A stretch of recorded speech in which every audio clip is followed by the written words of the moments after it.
The Battle of Brześć Litewski was a World War II battle involving German and Polish forces that took place between 14 and 17 September 1939, near the town of Brześć Litewski. After 3 days of heavy fights for the stronghold in the town of Brześć, the Germans captured the fortress and the Poles withdrew. History. Before the battle initially, the Polish forces did not plan to defend the old fortress of Brześć. The town was located deep behind the Polish lines and was seen as a supply depot and organization center rather than a front-line fort. However, after the battles of Marwa and Wiesnow, the German 19th Panzer Corps under General Heinz Guderian broke through Polish lines and sped southward with the aim of flanking Warsaw from the east and cutting Poland in two. According to the secret protocol of the Molotov-Ribbentrop Pact of 23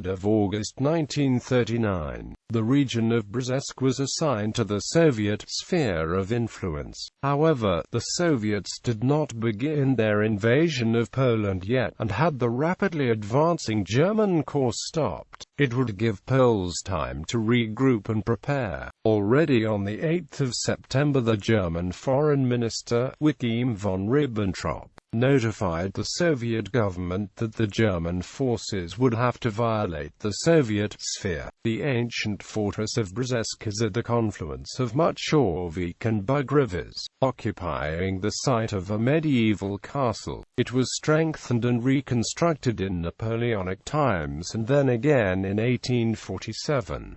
Heavily damaged during World War I, the fortress was turned into a material depot and its central part into a prison. Although largely obsolete by contemporary standards, the fortress occupied a strategic position in the Polish lines, and its defense could prevent German forces from crossing Polesia into Lesser Poland and Galicia to the south. The aim of the German 19th Corps was to seize the fortress in order to prevent elements of a divided independent operational group NARU under General Mlot Fijorkowski from retreating southwards and joining the rest of the Polish forces. The German forces consisted of an entire armored corps, the 3rd Panzer, 2nd Motorized and 20th Motorized Divisions. At the end of the summer, the fortress was housing the march battalions of 82nd and 35th Infantry Regiments and elements of various smaller units. Moreover, a large number of newly mobilized reservists started to arrive at the fortress, awaiting forward deployment to the units. For these units, General Konstanty Plisowski organized a force of roughly 3 infantry battalions, aided by an engineering battalion, several batteries of artillery and 2 companies of old FD-17 tanks used for training, NOS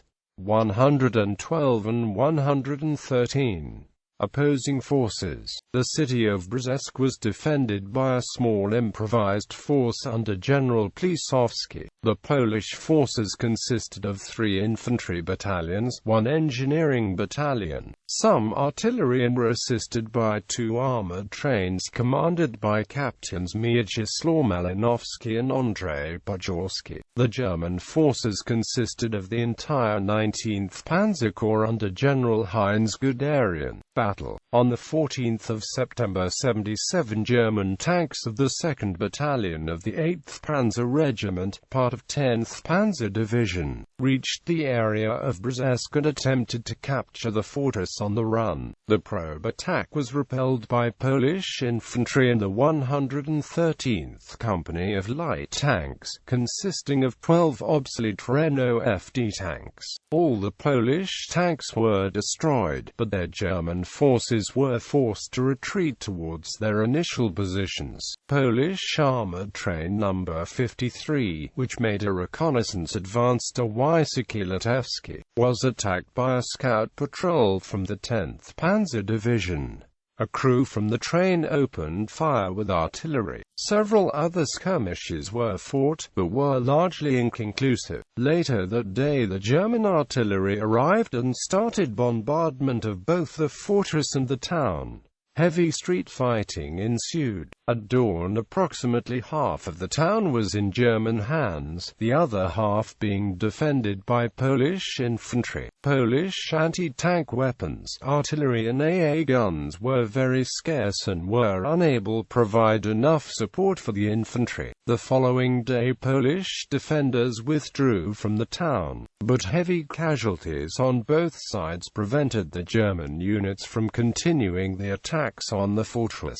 Instead, it was constantly shelled with artillery and bombed by the Luftwaffe. When reports told Polish General Plisowski that scout elements from the 3rd Panzer Division were seen near the railway station at Abinka, north of Kobrin, he sent PP-55 to prevent his forces from being cut off. A platoon of 5 scout tanks left the train near Abinka and attacked German armored cars near a bridge on Muchorvik River. After losing 3 tanks, the other 2 withdrew. A further attack by an assault platoon from the train failed. After a combined attack of the assault platoon and PP-55 artillery, the Germans left the area of the Muchorvik Bridge. When they returned, PP-55 attacked another battle group of the 3rd Panzer Division. After destroying a few armored cars, the train withdrew towards Brześć and the train station was left in German hands. The main assault finally started in the early morning of the 16th of September. The defenders had plenty of small arms ammunition and light arms thanks to the munitions depot in the fortress,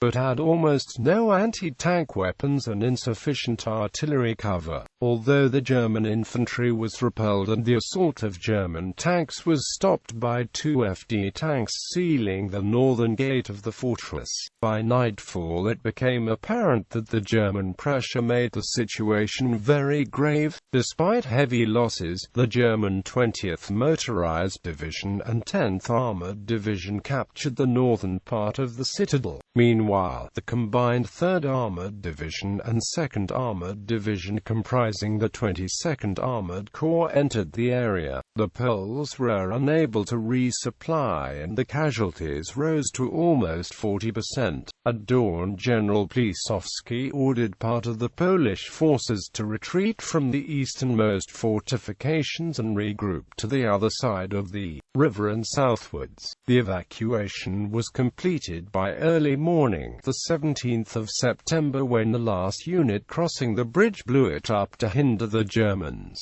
An hour later, elements of the German 76th Infantry Regiment entered the fortress almost unopposed. The only Polish unit to remain in the fortress was the remnants of 82nd Infantry Regiment under Captain Radziszewski, who decided to fight to the end. Aftermath. On the 17th of September 1939, the Red Army crossed the Polish border and started its quick advance westwards. The Soviet 29th Tank Brigade under Brigadier Semen Kravoshine reached the area of Brześć later that day and took over the fortress from the Wehrmacht. During that event, a joint German-Soviet parade was held in the town, after which the German forces left the area, crossed the Bug River and started the pursuit of the fleeing forces of General Plisowski. Some 40 kilometers to the east, the Polish improvised Kobrin Infantry Division under Colonel Epler was ordered to retreat in tandem with Plisowski. After the Battle of Kobrin, the division evaded encirclement and joined the forces of General Plisowski. The Polish forces were soon joined by the Podlaska Cavalry Brigade and together started to make the way towards LWOW and the Romanian bridgehead. Under command of General Franciszek Kleeberg, they formed the bulwark of the remaining Polish army, fighting effectively against both the Wehrmacht and Red Army until the Battle of Kochtlat ended on the 6th of October 1939. The Brest fortress was handed over to the Soviets in accordance with the Molotov-Ribbentrop Pact. It was besieged and captured again by the Wehrmacht in the beginning of Operation Barbarossa in 1941.